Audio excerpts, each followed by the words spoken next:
السلام علیکم۔ ہم مسلمانوں کی اکثریت بیٹی کی پیدائش کو اچھا نہیں سمجھتی، اس سے تنگ دل ہوتی ہے، اس کو بوجھ سمجھتی ہے اور اس کو انتہائی حقارت اور نفرت کی نگاہ سے دیکھتی ہے۔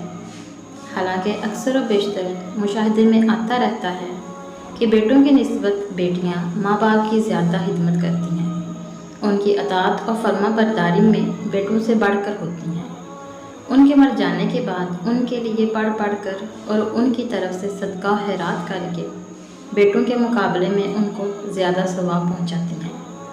تو پھر بیٹیوں کی پیدائش سے ہم کیوں پریشان ہوں؟ ان کے وجود کو ہم کیوں بوجھ سمجھیں اور ان کی تعلیم و تربیت اور ان کی پرورش سے ہم کیوں تہی دامنی کا ثبوت دیں؟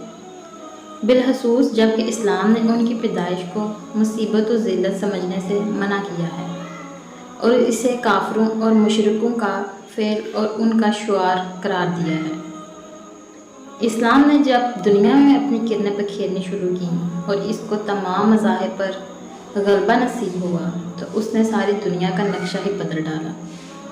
اس نے زمانہ جاہلیت کی رسومات کو توڑا، لوگوں کو ظلمت و جہالت سے نکالا، ان کی صحیح تعلیم و تربیت کی اور انہیں انسانیت کا کھویا ہوا مقام واپس دلایا۔ زمانہ جاہلیت میں بیٹی کو جتنا منحوس اور نامبارک خیال کیا جاتا تھا، اسلام نے اتنا ہی اس کو خوش قسمت اور بابرکت بتایا۔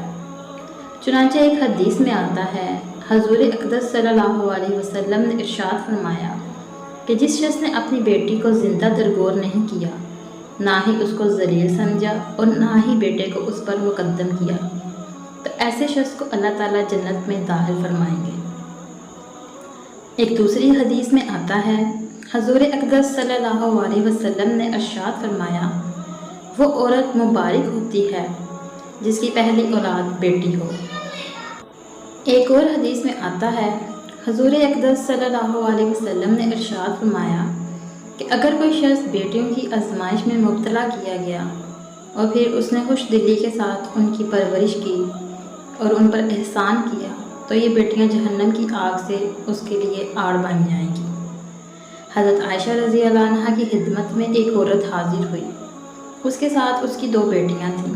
حضرت عائشہ رضی اللہ عنہا نے اس عورت کو 3 کھجوریں دیں۔